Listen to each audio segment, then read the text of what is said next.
Should we start with Stuart Broad and James Anderson back? How much was that inevitable, especially having just heard James run through the injuries to other fast bowlers?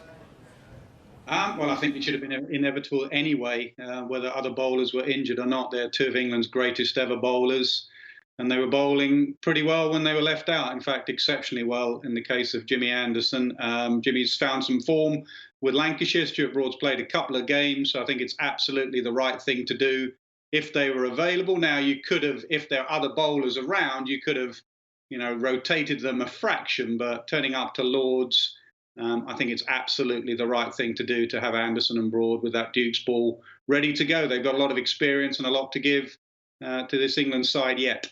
Yeah, and barring those injuries and whatnot, it's mostly the squad that went to the Caribbean, isn't it? But we've got Brook and Potts coming in. What can you tell us about them?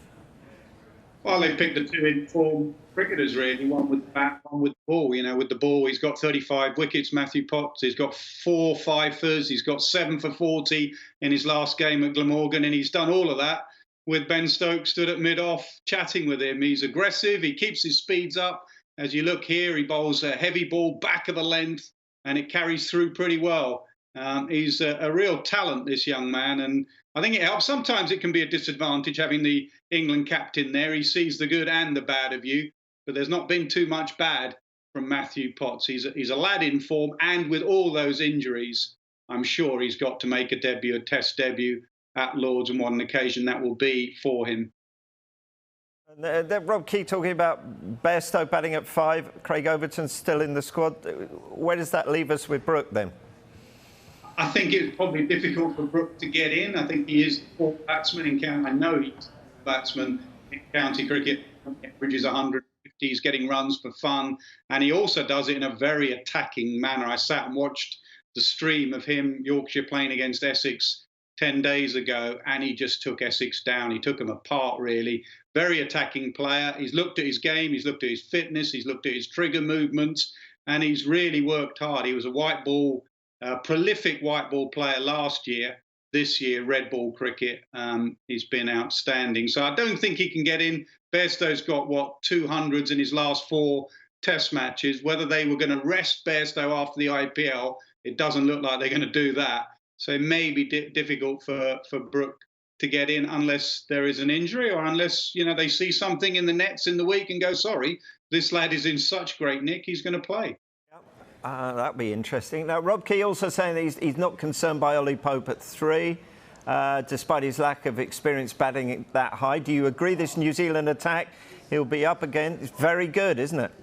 It is very good. There are no easy attacks anymore in playing for your country. He's never batted at number 3 in red ball cricket, either for Surrey or England. It is a gamble. They could have gone another way. Josh Bohannon is getting a lot of runs for Lancashire. James Bracey at Gloucester. They have lads that bat at number 3. They know that role. Or they could have gone another way. Sam Robson could well have come in to open, the Middlesex opener who's played for England 7 test matches, and moved Crawley down to 3.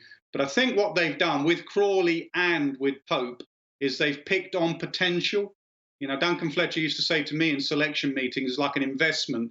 When you pick someone, it's an investment for the future. And anyone that would have seen Pope bat at Surrey over the last 2 or 3 years will know what a talent he is. The problem is he's not been able to transfer that into the international stage of late. He's looked a bit frenetic, a bit chaotic at the crease. And I think Rob Key's basically said to him, if you want to be in this side at the moment, with Brook and Bairstow and Stokes and Root, if you want to play, you're going to have to bat at number 3. And that is an option that he's got to take on board and get some runs. So the retention of Zach Crawley, the non-selection of Matt Parkinson, right calls, how do you assess those? Well, Crawley, again, been selected on potential. It's been a bit feast or famine for Zach Crawley. He got 100 in the first test in the Caribbean and 4 single-figure scores. He got 70 at Sydney and not a lot else. He got that 250 at the Aegeus Bowl and not a lot else. And the reason for that is because he's got a slight technical issue with his bat coming across the line of the ball. And as an opener, he plays a big booming drive very early on. And he has been found wanting with that big booming drive and the technical failing that he's got. And I hope he's had a look at his game with the Duke's ball in England against that New Zealand attack. However much you want to play positive and attacking cricket, you've also got to play the situation as an opener. You want your opener to be a little bit more consistent. So I see why they've stuck with Crawley, but you can only live off potential for so long. What England fans want to see is runs and even more runs. Otherwise, you will have, with Pope at 3, you could have Joe Root coming in at 20 for 2 yet again. And with all the changes in coaches and captains and directors of cricket, the biggest change I want is to see Joe Root coming in at 120 for 2, not 20 for 2. Yeah, I think all England fans will agree with that one, that's for sure. There's also been a big announcement, hasn't there, with the limited overs squad. Matthew Mott's come in as head coach. What are your thoughts on his appointment? Excellent choice. Really good choice, Matthew Mott. He is an exceptional coach. He's been around a long time as a coach. 2004-05, New South Wales. He had a lot of success there. Glamorgan, so he knows English and Welsh cricket inside out. He's played here. He's coached here. I met him in the middle in the Women's World Cup, where he's gone, 40 out of 42 games they'd won on a row. They've won 4 Ashes under Matthew Mott, 2 T20 World Cups, a 50-over World Cup, the Aussie women. And he took a good side and made them into a great side, arguably the greatest women's cricket team there's ever been, Matthew Mott. And there are, signs there with the England side. Rob Key said last week he wanted someone to come in and put the cones down for Owen Morgan.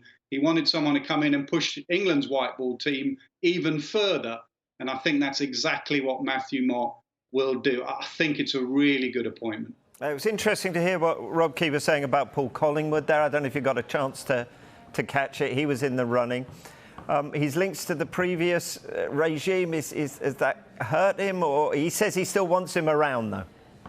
No, I don't think that's the issue, really. I think the issue really is about English coaches. If you look at England's most successful coaches, they have been Duncan Fletcher, 2005 Ashes. There have been Trevor Bayliss, 2009 19 World Cup, and they've been Andy Flower, who took them to #1 in the world in Test match cricket, and a very successful white ball coach. And we haven't and aren't producing successful English coaches. They would argue they're not being given the chance, whether it be in the 100 format or franchises or whatever. So where Rob Key and English cricket need to be making sure is that they keep introducing and pushing English coaches, that we don't keep having to look. We've got McCullum now and we've got Matthew Mott, so that English coaches get that opportunity.